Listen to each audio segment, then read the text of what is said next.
I never thought my own blood would turn on me like a cornered dog, teeth bared and snarling for the scraps of my life. It was a Tuesday afternoon, the kind where the sun slants through the lace curtains like it's trying to whisper secrets, and I was in the kitchen of this old Victorian house, our house, stirring a pot of chicken noodle soup because that's what you do when your bones ache and your heart's heavier than a winter coat. I'd just hung up the phone with the realtor, that sweet young thing named Emily, who'd called to ask if I was serious about listing the place. Listing it? Me. I'd laughed it off, told her it must be a mix-up, but her voice had that hesitant hitch, like she was reading from a script someone else wrote. "Mrs. Hargrove," she said, "your son David already signed the papers. He said you weren't in your right mind anymore." Not in my right mind. At 82, with a mind sharp as the paring knife I used to peel apples for pie.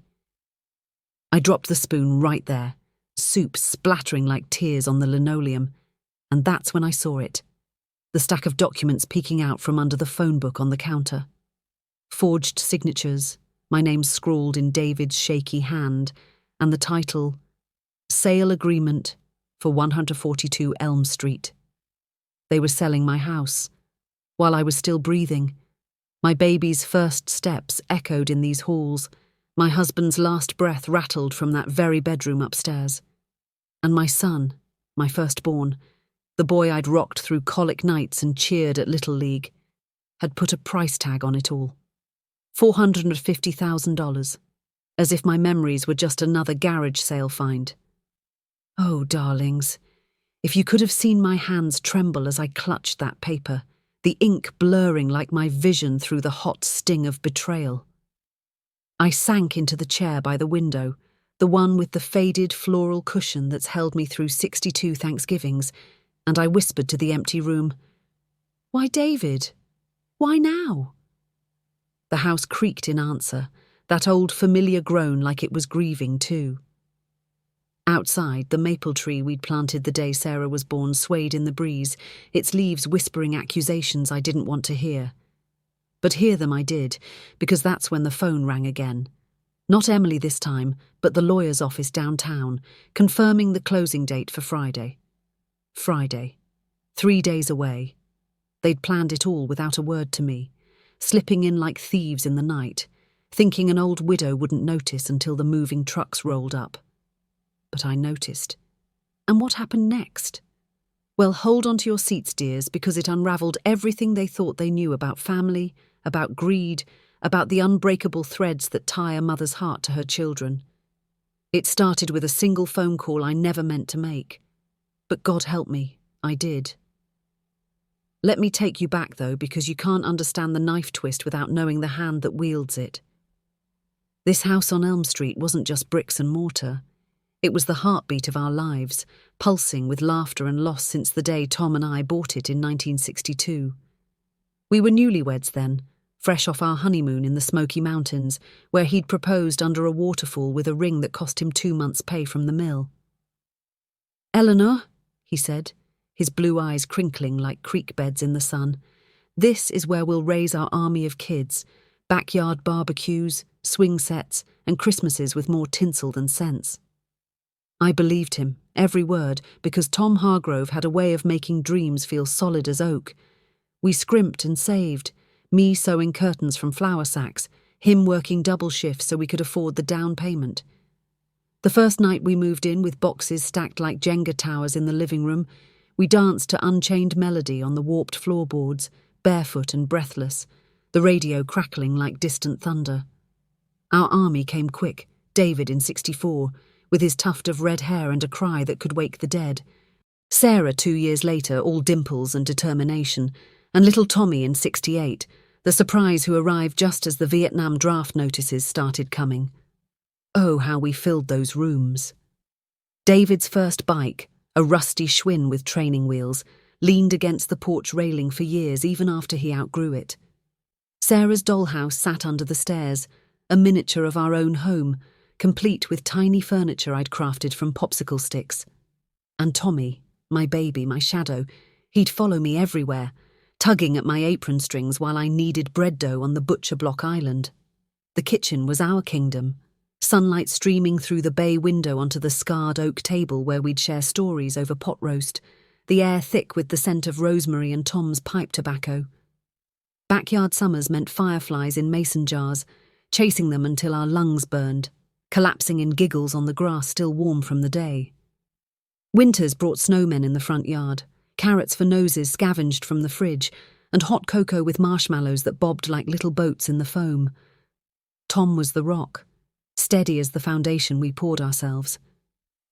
A foreman at the steel mill, his hands calloused and black with grease, but gentle when he'd tuck me in at night, tracing circles on my back until sleep came. "You're my home, Ellie," he'd murmur into my hair, his breath warm against my neck. We had our storms, sure. Money tight after the '73 oil crisis, Tom's back acting up from the heavy lifts. But we weathered them together, patching leaks in the roof with tarps and prayers, turning setbacks into stories we'd laugh about later. The kids grew like weeds. David, the athlete, captaining the high school football team, his jersey number 22 framed on the mantel. Sarah, the dreamer, sketching dresses in her notebook by the attic window, whispering about fashion school in New York. Tommy, the quiet one, tinkering with model airplanes in the garage, his brow furrowed in concentration just like his daddy's. Thanksgivings were sacred, dears. The table groaned under turkey and cranberry relish, the good china clinking like old friends reuniting. I'd baste the bird while Tom carved the ham, the kids setting places with napkins folded into swans, Sarah's touch, always the artist. We'd go around the circle, each sharing gratitudes. David's scholarship letter, Sarah's first boyfriend, a disaster we teased her about for years, Tommy's straight A's. And after, we'd pile into the living room, stomachs full, watching the Macy's parade on the black and white TV until it flickered to football.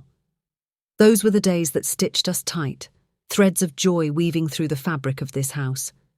But time, that cruel thief, started unravelling it all in 1998. Tom collapsed at the mill, heart attack, quick as a snapped twig. I found him in the garage later that evening, slumped over his workbench, a half-finished birdhouse in his lap. The paramedics came, sirens wailing like banshees down Elm Street, but it was too late. 64 years old. Our 40th anniversary was 2 months away. I'd already bought the pearl necklace he always admired. The funeral was a blur of black veils and casseroles from neighbours, the house echoing with emptiness that first night alone. David drove in from college, his face gaunt, holding me as I sobbed into his shoulder. "We'll take care of you, Mum," he promised, his voice thick. Sarah baked pies until her hands blistered. Tommy sat silent in Tom's chair, staring at the empty pipe rack. We buried him under the maple tree out back, the one that shaded our picnics, and I planted daffodils around the stone, yellow as his favourite tie. The years blurred after that. David married Lisa in 2000, a sharp real estate agent with a laugh like tinkling glass. They settled in the suburbs, popping out 2 boys who called me Nana and adored my oatmeal cookies. Sarah chased her dreams to the city, becoming a designer for some fancy boutique, but she visited often, bringing fabric swatches and stories of runway shows. Tommy stayed closest, joining the fire department, building a life in the old carriage house out back until he met Jenna, and they bought a starter home nearby. I kept the house running, gardening in my sun hat, volunteering at the library, hosting book club in the parlour with lemon bars and gossip. The kids drifted in orbits, holidays pulling them back like gravity.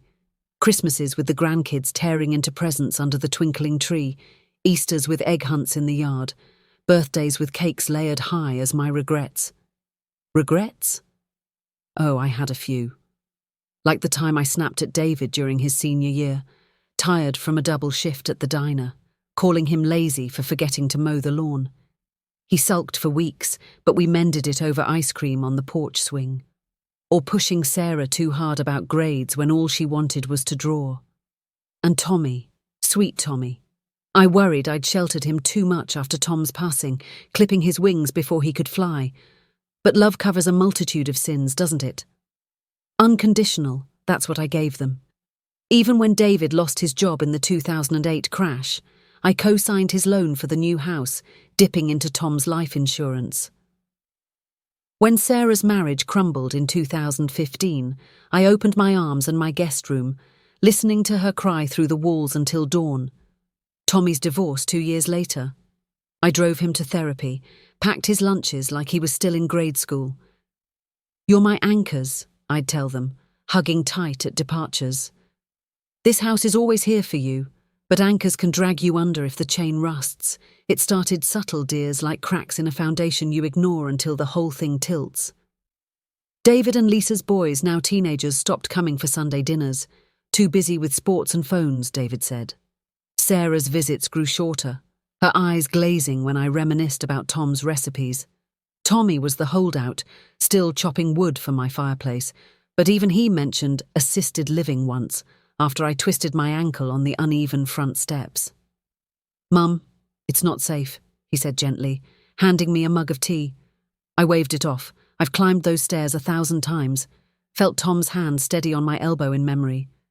But whispers turned to words. At Thanksgiving 2023, the table felt off-kilter. The turkey was dry, Lisa's attempt at helping, and conversation skimmed surfaces like stones on a pond. David cleared his throat midway through pie, glancing at his siblings. "Mum, we've been talking. The house. It's big for one person. Upkeep's a killer with the roof leaking again." Sarah nodded, her fork pausing. "And the market's hot right now. You could downsize to something easier, like that condo complex by the lake." Tommy stayed quiet, but his jaw tightened. I laughed it away. "Downsize? This is my life, dears. Ghosts and all." But their eyes met over my head, a pact unspoken, and that night, as I washed dishes alone, I heard murmurs from the parlour. "She won't budge. We might have to step in. For her own good, for her own good." The phrase haunted me like a bad dream. By spring 2024, the calls started. Elder care advisors from concerned relatives, brochures for memory units sliding under the door like serpents' tongues. I shredded them in the sink, flames licking the edges in the porcelain basin, but doubt crept in. Was I slipping, forgetting where I parked the Buick at the Piggly Wiggly? No, dears, my mind's a steel trap. Still recites the periodic table from high school chem, still knows every verse of Amazing Grace. But the house aged with me.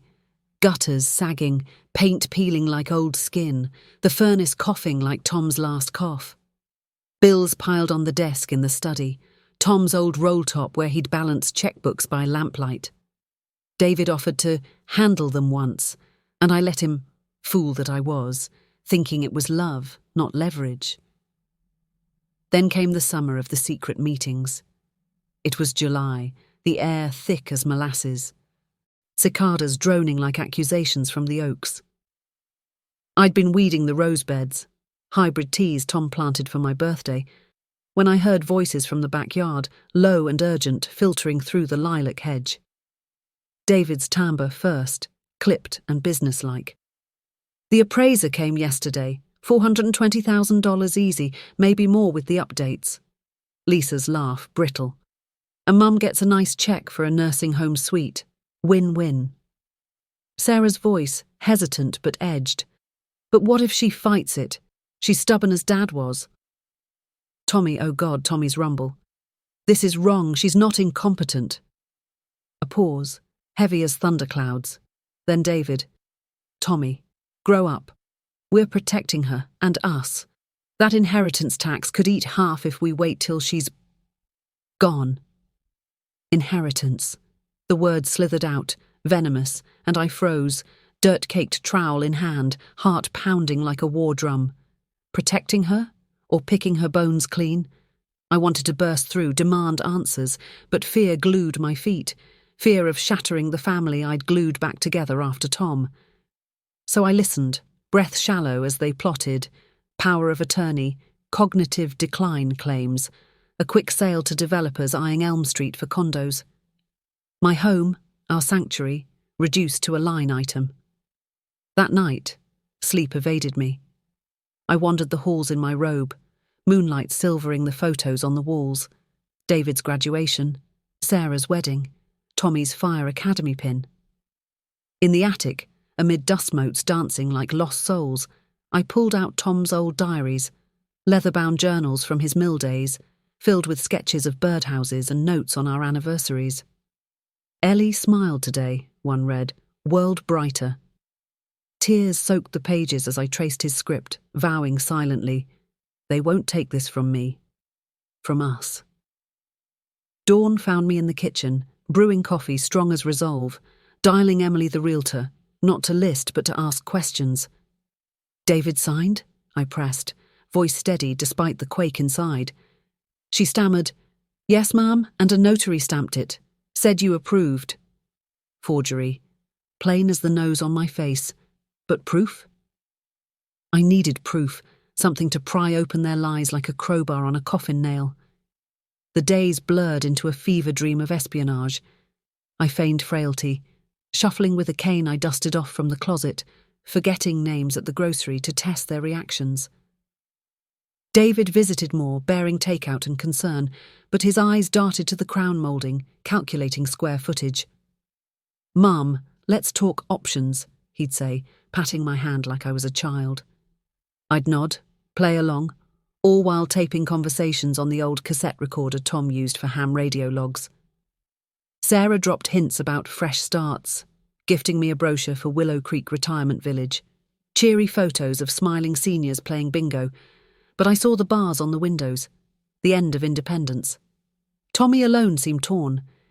He'd linger after the others left, fixing the loose porch step or weeding the herb garden. You okay, Mom? He'd ask, sweat beading on his forehead like dew on regret. I'd squeeze his arm. Fine as frog hair, son. But inside, I ached for the boy who'd built forts in the basement, not this man caught in his siblings' web. Cliffhanger hung heavy as the closing date loomed. Friday.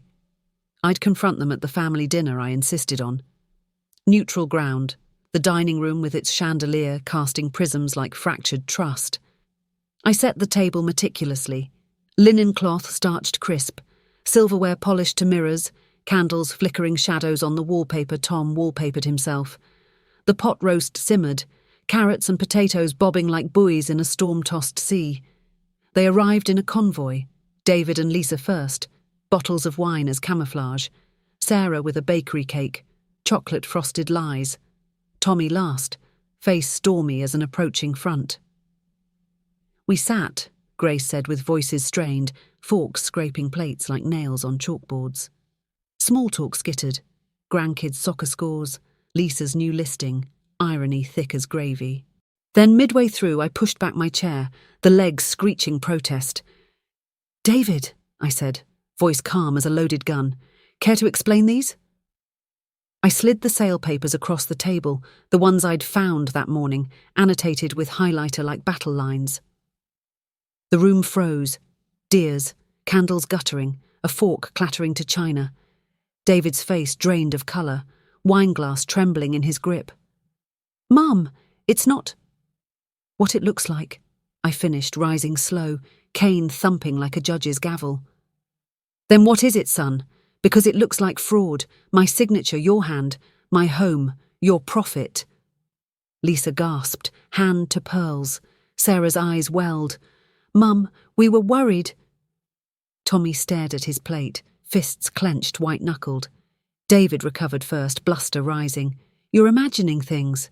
Senile episodes, the doctor said. Doctor? I cut in, pulling the recorder from my apron pocket, hitting play. Their voices spilled out, backyard betrayal in tinny clarity. Protecting her, inheritance tax. Quick sale. Gasps echoed, chairs scraping as Lisa bolted to the powder room, retching echoes down the hall. Sarah sobbed. We didn't mean... David pounded the table. This is blackmail. Tommy stood, voice cracking. I told you it was wrong. Chaos reigned, dears, shouts overlapping like storm waves, accusations flying thicker than snow in a blizzard. I stood amid it, heart splintering but spine steel, watching my family fracture before my eyes. David lunged for the recorder. I yanked it back, cane swinging like a shepherd's crook. "Enough!" I bellowed, voice raw from disuse echoing off the wainscoting. Silence fell, broken only by Sarah's hiccuping breaths. "This house isn't yours to sell. It's ours, Tom's, mine, yours. Every scratch on the banister from your romps, every burn mark on the stove from Sarah's first cookies, every oil stain in the garage from Tommy's tinkering. You want to talk protection. Protect this legacy, not line your pockets." David's defiance crumbled, shoulders slumping like a punctured tire. He muttered, "The debts. Lisa's business tanked. Sarah's loans." Revelations tumbled. Sarah's boutique bankrupt. David's mortgage underwater. Lisa's gambling slips they'd hidden. Greed? No. Desperation. Festering into deceit. But betrayal stung all the same. Tommy broke the ice, pulling me into a hug that smelled of sawdust and sorrow. "I'm sorry, Mom. I tried to stop them." We talked till midnight, candles burned to stubs, wine turned to vinegar. Confessions poured.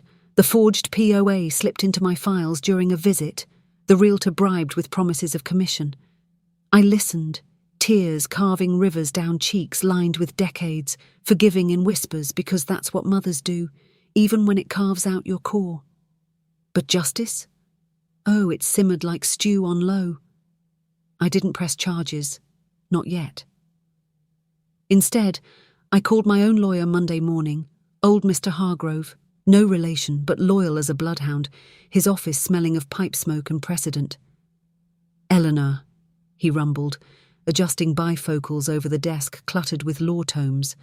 "We can void the sale, sue for fraud. But family? That's the real courtroom."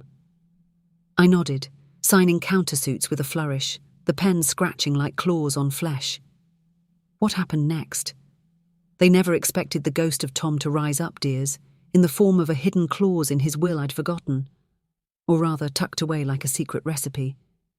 Turns out, when he redid the estate in '95, anticipating the mill's closure, he stipulated the house irrevocable to me alone, with a trust fund for preservation, $200,000 earmarked for repairs, untouchable by heirs until my passing. The kid's jaws dropped when Mr. Hargrove read it aloud in his oak-panelled office, sunlight slanting through blinds like judgment rays. "Tom knew," I said softly, touching the will's yellowed edge. "He always said, 'Ellie, hold the fort.'" David wept then, unashamed, Lisa's hand in his. Sarah clutched my fingers, promising amends. Tommy grinned through tears, the brother I'd always known. But the real shock? The developers, smelling blood, backed out, but not before offering double $900,000 if I'd flip. Temptation whispered, but I remembered Tom's dance in the empty living room, our first night. "No," I told them, voice firm as foundation stone. Instead, I turned the carriage house into a rental for young families, the income patching the roof without selling my soul. The kids rallied, David handling renovations on weekends, hammer swings pennants, Sarah redesigning the garden into a community plot, roses mingling with veggies, Tommy installing solar panels, his fireman's precision lighting our future. Thanksgivings healed slow, like bones knitting, but they did, laughter returning, stories shared without subtext. Yet, regrets linger, soft as fog on the bay window. I wonder if I'd seen the cracks sooner, spoken louder after Tom left. Unconditional love blinded me, but it also bound us back.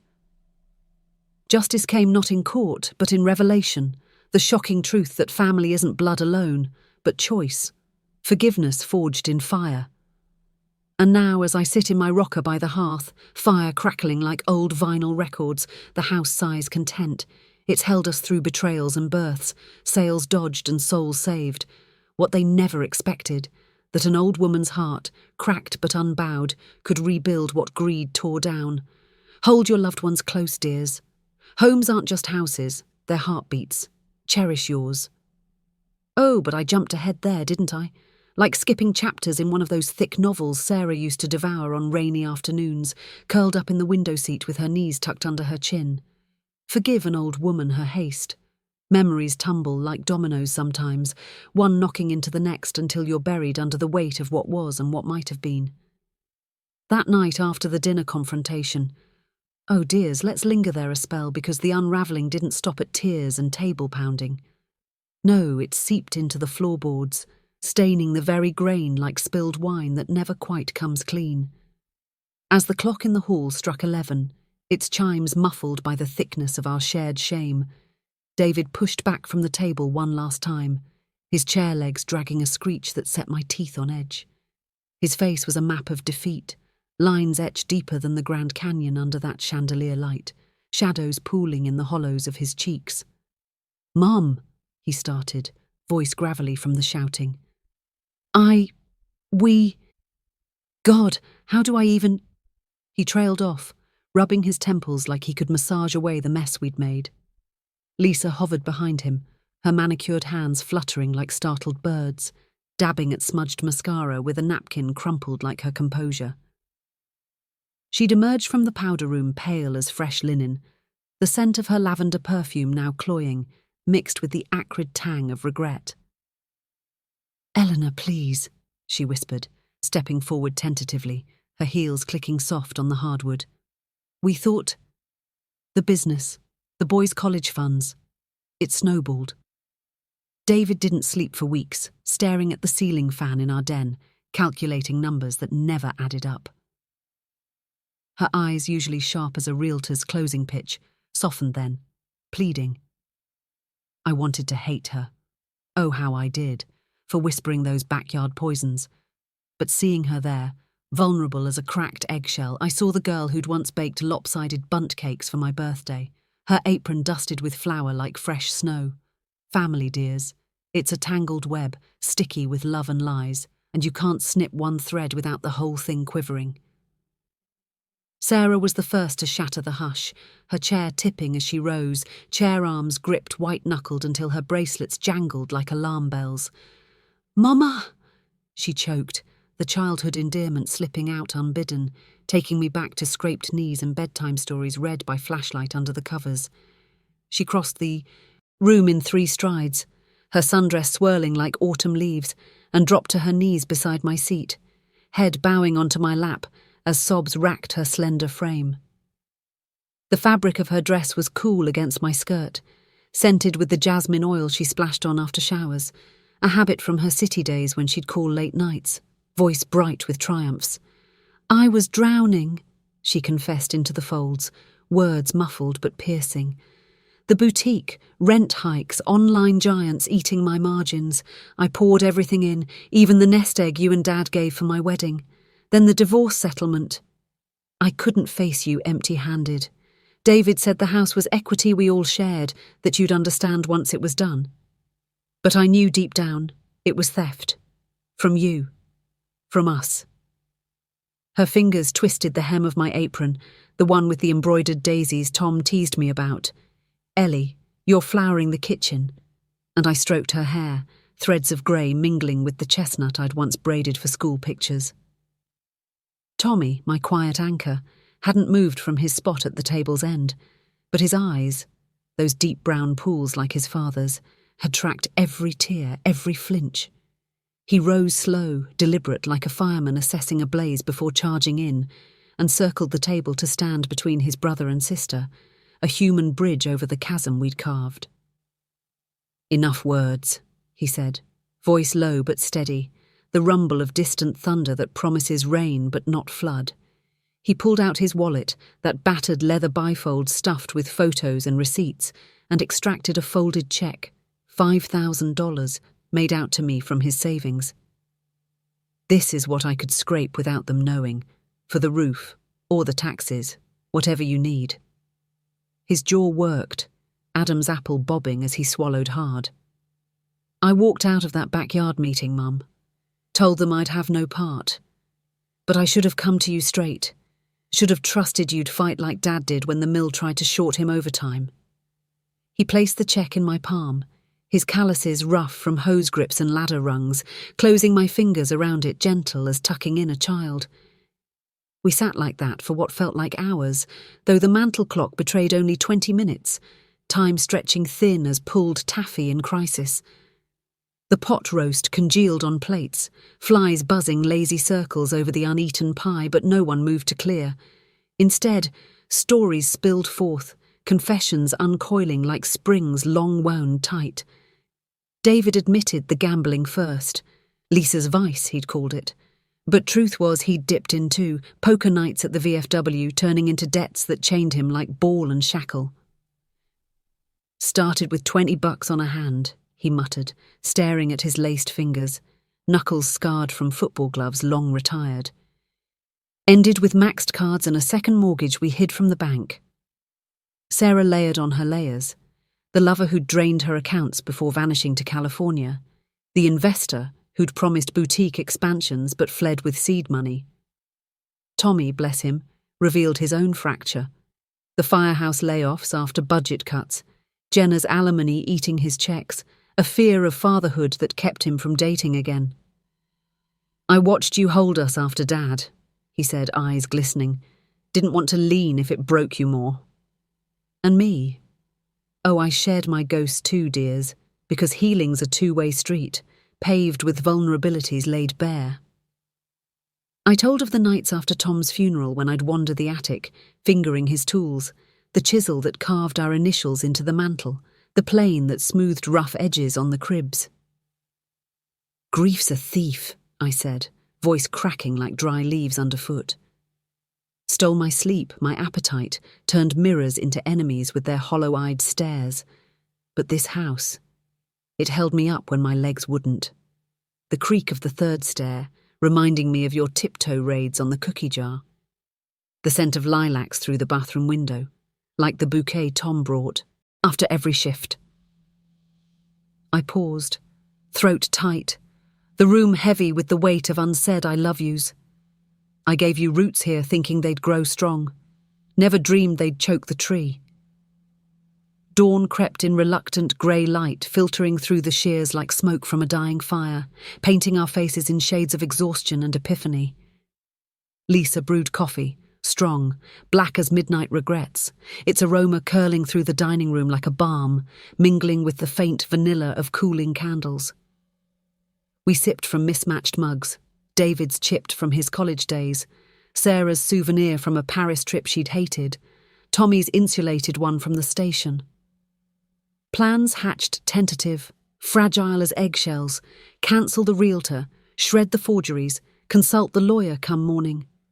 Hugs lingered at the door, David's crushing, apologetic, Sarah's tear damp, Tommy's steady promising pancakes next Sunday. As their tail lights faded down Elm Street, the house exhaled, floorboards settling with a sigh that echoed my own. I locked the door, chain rattling like finality, and climbed the stairs to bed, the banister smooth under my palm from generations of small hands sliding down. Sleep came fitful, dreams tangled with deeds and documents, Tom's voice murmuring clauses from beyond. Woke to birdsong piercing the curtains, robins flitting at the feeder I'd hung last spring, red breasts puffed against October chill. The date on the calendar glared, October 14th, 2025. Friday, closing day if their scheme had held, but it didn't. Phone rang at 8 sharp, Emily, voice quavering. "Mrs. Hargrove, the buyers, they're pulling out. Something about title issues. And your son called, hysterical, begging to void." I chuckled, low and wry, stirring oatmeal on the stove, steam rising like question marks. "Good girl," I said. "Tell them the title's clear as my conscience. No sale." Hung up, added raisins, Tom's favourite, and ate at the bay window, watching leaves drift lazy from the maple, gold and crimson confetti for the war we'd won. Monday brought Mr. Hargrove's office, that musty sanctum downtown with its brass nameplate dulled by decades, walls lined in walnut bookshelves groaning under leather spines. He greeted me with a bear hug, his tweed jacket scratchy against my cardigan, pipe unlit but scent lingering like old confidences. "Eleanor, you spitfire," he boomed, settling me in the leather armchair that swallowed me whole, its creak a welcome. Papers spread across his desk like battlefield maps. The forged POA dissected, notary stamps circled in red like bloodstains, sale agreement perforated for shredding. "Fraud, plain and simple," he declared, spectacles perched low on his nose, peering over like a hawk. "We file an injunction today, stops the closing cold, then civil suit if you want damages. Emotional distress, maybe punitive to teach 'em." His eyes twinkled, mischievous under bushy brows. "But family? That's your call, Ellie. Court or kitchen table?" I chose the table, dears. Always the table. Signed the injunction with a steady hand, the Mont Blanc pen Tom gifted for our silver anniversary gliding smooth as forgiveness. Outside, rain pattered on the courthouse steps, umbrellas blooming black as regrets, but I walked to the Buick unhurried, drops beading on my scarf like diamonds unpaid. Drove home through slick streets, wipers swishing rhythm like a metronome to my thoughts. Stopped at the florist on Maple, bought daffodils yellow as hope, their petals furled tight against the wet. Arranged them in Tom's blue vase on the mantel, water glugging soft as secrets shared. The will reading came a week later, unannounced drama in Mr. Hargrove's conference room, a space brighter than his office with fluorescent hum and a Keurig gurgling coffee pods. The kids assembled uneasy, David in khakis, starched stiff, Lisa twisting her rings, Sarah in a blouse soft as her voice now, Tommy slouched but alert in his station polo. We sat around the polished oak, steam curling from styrofoam cups, the air thick with anticipation and the faint ozone of printer ink. Mr. Hargrove cleared his throat, spectacles flashing, and unfolded the document, yellowed edges crackling like autumn leaves, Tom's script bold as his laugh. "In the event of my passing," he read, voice rolling grave, "the family residence at 142 Elm Street shall remain in Eleanor's sole possession, in perpetuity, with a preservation trust of $200,000 to be drawn solely for maintenance and improvements. Heirs may not encumber, sell or transfer without her express written consent, upon penalty of forfeiture of their shares." Silence blanketed us, broken only by the tick of his wall clock, seconds stretching taut. David's cup hit the saucer with a clink, coffee sloshing dark as spilled ink. "A trust? Dad never—" "He did," I interjected soft, fingers tracing the seal, wax embossed with our intertwined initials. "Right after the mill rumours in 95. You kids were off at college, Sarah sketching in her dorm, Tommy building that treehouse out back. He sat at the roll-top one night, pipe glowing like a firefly, and said, 'Ellie, this place is your heart. I won't let money mongers take it, or our babies if they stray.' Tears welled then, hot and unbidden, tracing familiar paths down my cheeks. Sarah reached across, hand covering mine, her nails bitten short from worry. "He knew us better than we knew ourselves?" Tommy nodded, a half-smile cracking his facade. "Like when he'd hide extra cash in the birdhouses for emergencies. Dad was always 3 steps ahead." Lisa broke the spell, voice small. "So, the sale was dead anyway?" Mr. Hargrove nodded, folding the will reverent. "Ironclad. Any attempt voids inheritances. Tom's no fool." Laughter bubbled then, tentative, like bubbles in fresh soda. David's bark first, then Sarah's trill, Tommy's rumble joining. Relief washed over the room, cleansing as rain on dusty windows, and for the first time in months, we breathed easy.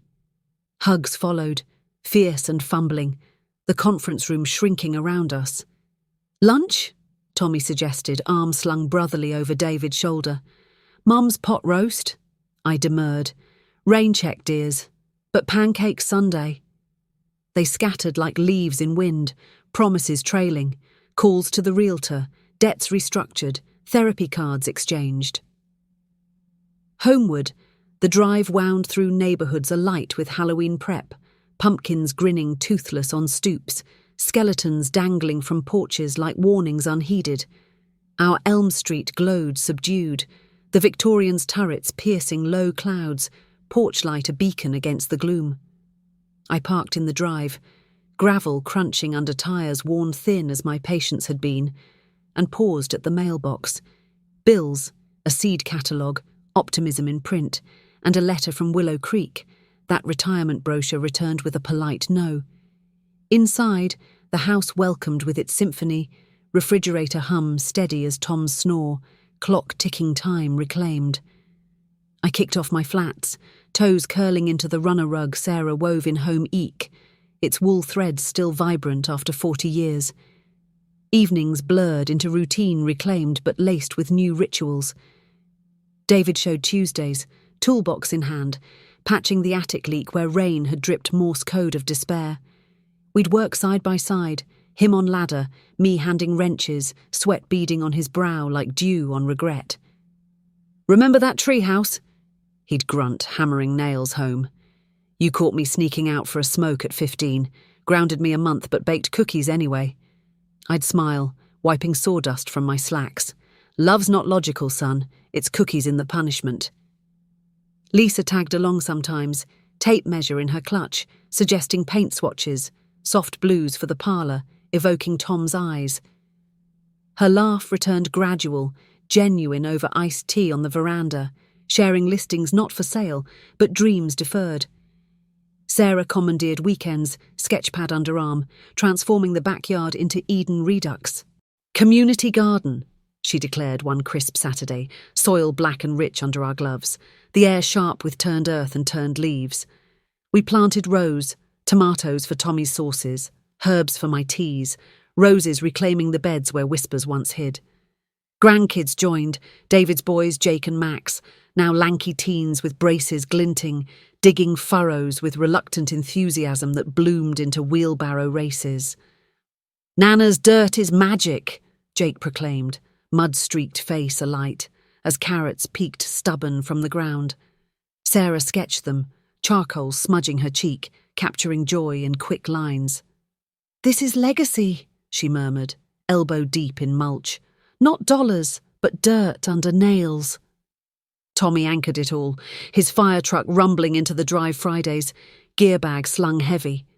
We'd tinker in the garage, him tuning the Buick's carburetor, me oiling the lawnmower, radio crooning Merle Haggard between clanks. "Jenna called," he confessed one dusk, sunset bleeding orange through the open door, casting long shadows like bridges to elsewhere. "Wants to talk reconciliation. Scary as a 3 alarm. I handed him a rag, grease blackened. "Fear's just smoke, son. Step through, see if there's fire worth saving." He nodded, wrench turning deliberate, and later, over burgers on the grill, smoke curling lazy, patties sizzling symphony. We plotted his future. Dating apps, he blushed beet red. That promotion at the station dangling like a brass rung. Holidays healed deepest dears like balm on burns. Halloween first, carved pumpkins lining the walk, jack-o'-lantern grins winking at trick-or-treaters in capes and crowns. The kids hosted a bonfire in the backyard, flames leaping high as secrets burned, s'mores sticky on fingers, stories circling the pit. David's fumble in the championship game, Sarah's runway flop in heels too high, Tommy's rookie save from a chimney blaze. Laughter rang true, echoing off the carriage house now rented to a young couple, Maria and Carlos, with a toddler named Sophia who toddled after fireflies, her giggles the house's new heartbeat. Thanksgiving dawned golden, November's chill nipping at the windows like eager pups. The kitchen thrummed alive, turkey roasting slow in the oven, its skin crisping golden, stuffing bubbling sage-scented in the crock-pot Lisa gifted post-penitence. I basted with a turkey baster worn from decades, juices hissing on the rack, while Sarah whipped cream for pies, her wrist flicking expert from years of failed soufflés. David set the table, linen snapping crisp, silver gleaming under the chandelier he'd rewired himself. No more flickers mid-grace. Tommy carved, knife slicing clean through wishbone, the snap assigning luck to Max, who whooped triumphant. We circled, hands linked, calloused, manicured, small and soft. Graces tumbling grateful, for second chances, for roots unbroken, for the maple shedding leaves like old skins. Plates past heaped, cranberry relish tart as truth, green beans almondine crunching under forks, rolls warm from the cloth. Conversation flowed easy, no undercurrents, just ripples of reminisce. Tom's annual turkey flop, he'd once dropped it in the sink, feathers and all. My infamous jello salad that wobbled like jellyfish. After, pie slices steaming, cinnamon wafting sweet, we gathered in the parlour, fire roaring in the grate, grandkids sprawled on the rug with board games, Monopoly tokens clacking, hotels rising on boardwalk like empires rebuilt. David caught my eye over the mantel, where Tom's photo smiled eternal, pipe-clenched jaunty. "Thanks, Mom," he mouthed, and I nodded, heart full as the room. Christmas wrapped it ribboned, tree twinkling in the bay window, ornaments swaying, David's first football, Sarah's paper angel singed at edges, Tommy's clay handprint cracked but cherished. Gifts exchanged modest, socks for me, practical love, tools for Tommy, fabrics for Sarah, golf clubs for David, his old dream dusted off. Midnight mass at St. Mary's, candles, flickering in pews worn smooth by grandparents' knees, choir soaring, silent night like angels' hush. Home to cocoa steaming, marshmallows melting slow, carols hummed off key until voices cracked hoarse. But regrets? They whisper still, soft as snow on sills. I wonder at the signs I missed. The strain in David's smile at last Easter, Sarah's averted gaze over coffee, Tommy's lingering hugs heavy with unspoken. Unconditional love. I gave freely, but perhaps I should have demanded reciprocity sooner, pruned the vines before they strangled. Justice came quiet, not with gavels but grace notes, revelations in rainy drives, restorations in rosebeds. The shocking twist, not the fraud, but the forge anew. Family refired in betrayal's kiln, stronger for the scars. Spring unfurled gentle 2026 budding promises. The garden greened, tomatoes ripening red as redemption, herbs scenting breezes through open screens. Developers circled once more, condo dreams for Elm Street, but I met them on the porch, daffodils nodding back up, and said no firm, Tom's claws my shield. This stays, I told them, rocking slow, the chair's creak punctuation. They left hats in hands, but I felt no triumph. Only peace like quilt wrapped warm. Grandkids grew anchors too, Jake's prom photos pinned proud, Max's science fair ribbon blue as skies. Sarah's boutique reborn small, online now, dresses sewn in the carriage house with Sophia's help. Stitch marks wayward, but loved. David climbed real estate rungs, ethical listings only, Lisa's ledger balanced black. Tommy? He stepped through the smoke, dates blooming to dinners. Jenna's hand in his at Sunday pancakes, forgiveness frosted sweet. And me? 83 now, bones creakier but spirit spry, I tend the house like a lover, polishing brass till it gleams memory, weeding beds till earth yields secrets. Nights in the rocker by the hearth, fire crackling tales, I leaf Tom's diaries, his words balm. Ellie, our army holds the fort. Love, always. The house sighs content, walls whispering welcomes to feet familiar. What they never expected. That betrayal's blade cuts both ways, wounding deep, but cauterizing too, sealing cracks with scar tissue tough as time. Hold tight, dears. Homes are heartbeats, families fragile symphonies. Tune them true or lose the melody forever. That old oak out back, the one Tom and I chose together from the nursery in '65, its sapling no taller than my waist, roots barely scratching the soil. We'd planted it on a whim after David's baptism at the little white church on Hill Road, the preacher's words still ringing in our ears about growth and grace. "This tree'll outlive us all," Tom had said, patting the dirt firm with his work boots, sweat beading on his forehead under that relentless July sun. The kids danced around it then, David with a stick for a sword, Sarah scattering wildflower seeds like confetti, baby Tommy gurgling from his blanket on the grass, fistfuls of clover clutched tight. That oak grew with us, branches stretching skyward like prayers unanswered, shading our 4th of July picnics, where we'd grill hamburgers till the smoke drew neighbours over, plates balanced on knees, fireworks popping distant over the lake. It witnessed Tommy's first kiss under its boughs, Sarah's tearful breakup phone call leaning against its trunk, David's proposal to Lisa on a blanket spread at its base, ring glinting like a firefly caught. Roots delved deep, mirroring the ones I'd nurtured in my children, twisting through clay and stone, unyielding. But storms come uninvited, don't they, dears? The one that summer of 26 brewed slow, clouds gathering like grudges over the Appalachians, thunder rumbling low and ominous by noon. I'd been in the kitchen, canning peaches from the farmer's market, golden slices plopping into jars, syrup bubbling sweet on the stove, the air thick with summer's bounty and the tang of vinegar. The radio hummed softly, some old country tune about lost loves and lonesome pines when the first fat drops splattered the window panes like accusations.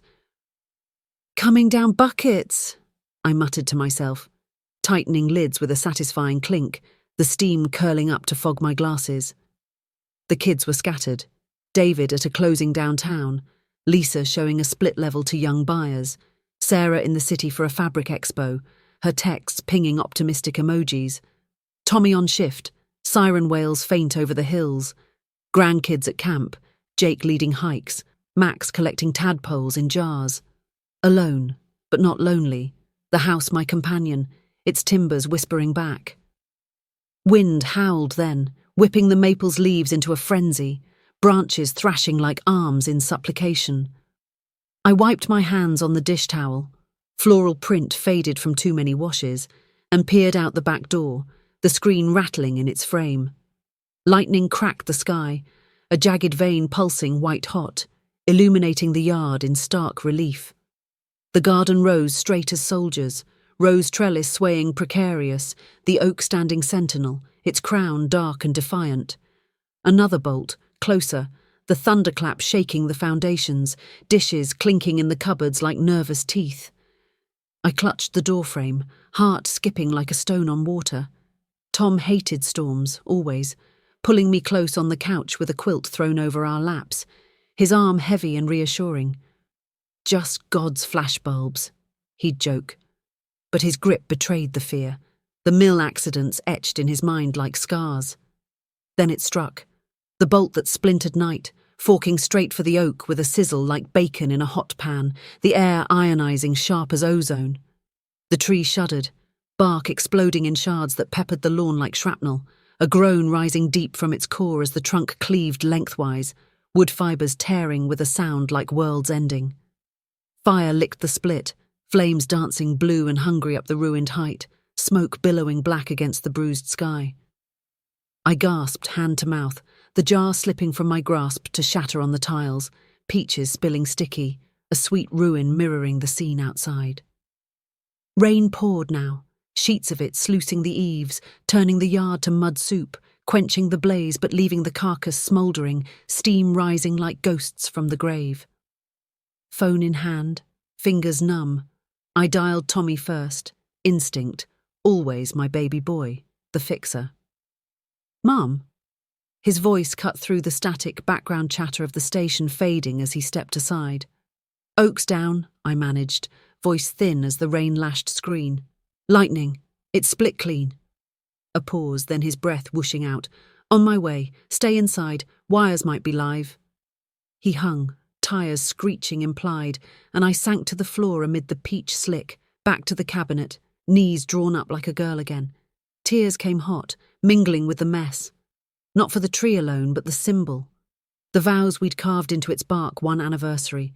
Tom plus Ellie forever, now charred and illegible, washed away in the deluge. Betrayal's echo. That storm testing if our mended family could weather more than paper fraud, if roots severed could regrow.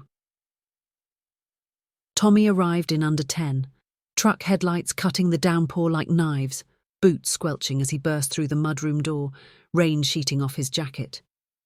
"Mum!" He knelt swift, arms enveloping, his hug damp and desperate, scent of wet wool and engine oil grounding me. You okay? Hurt? I shook my head into his shoulder, the flannel soft against my cheek. Just the tree, son. But it feels like more. He pulled back, eyes scanning, fireman's habit, then nodded, understanding flickering like the dying embers outside. It's a sign, maybe.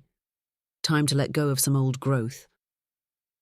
We rose together, him steadying me, and stepped onto the porch, rain misting our faces, the oak's ruin lit by his truck's beams, half standing, half fallen, branches clawing the sky in agony, roots upheaved in a tangle of clay. Words spread like the fire that didn't take, texts pinging, calls flooding. David roared up next, suit pants muddied at cuffs, Lisa trailing with flashlights and tarps from her trunk. Holy hell, he breathed, staring at the wreckage, then pulling me into a side crush, his cologne citrus sharp against the petrichor. We'll chain it up tomorrow. Crew from work owes me. Sarah FaceTimed from her hotel, face pale under fluorescent, expo forgotten.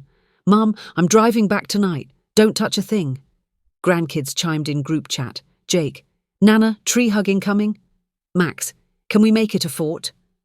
Laughter cracked through my sobs, fragile but real, the family's pulse quickening in crisis. Dawn broke sodden, sun peeking shy through rags of cloud, painting the yard in watercolour greys and golds. Crews came. Tommy's off-duty pals, David's subcontractors, even Mr. Hargrove with his pickup and a thermos of sludge-thick Joe. Chainsaws growled to life, their whine a dirge for the fallen, wood chips flying like confetti at a funeral. I watched from the kitchen window, coffee steaming in my mug, the scene unfolding cinematic. Men in hard hats shouting over the roar, sawdust clouding the air golden, the trunk sectioned slow, deliberate, each cut a severance. Lisa hauled debris to the curb, her pearls swinging, pausing to squeeze my hand through the screen. New beginnings, Eleanor. Like us. Sarah arrived mid-morning, dishevelled from the hall, hugging fierce before grabbing a rake, her designer boots caked irredeemable. By noon the stump yawned wide, a crater of exposed heartwood, roots like veins pulsing earth. We gathered round it then, a ragged circle in the muck. Me in my galoshes, kids mud-streaked, grandkids arrived post-camp with shovels too big for small hands. What now?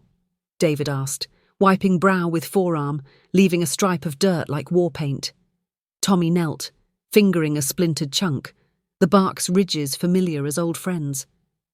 Plant something new. Together. Nods rippled, and Sarah pulled a packet from her purse, acorns from her city park, for resilience. We dug then, hands in soil slick as promise, burying the nuts in a ring around the stump, patting firm with palms that knew each other's lines. Jake and Max chattered plans, Treehouse 2.0, swing set supreme, while I whispered to the earth, grow strong, little ones, like the love that outlasts storms. That afternoon sealed it, dears, the arborist report confirming the strike miraculous, no structural damage to the house, just a singe on the carriage house Eve Tommy patched by dusk. Dinner that night was impromptu, picnic style on the lawn as rain held off, blankets spread over the fresh dug earth, take-out fried chicken buckets steaming beside coolers of sweet tea.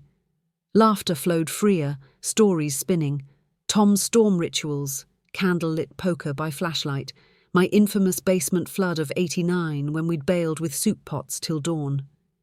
Regrets surfaced soft, over coleslaw scoops. David's, I should have seen the lightning coming like with the house. Sarah's, storms hide the cracks till they burst. Tommy's, but we weather 'em, don't we? Hugs lingered under emerging stars, the yard scented with wet wood and possibility.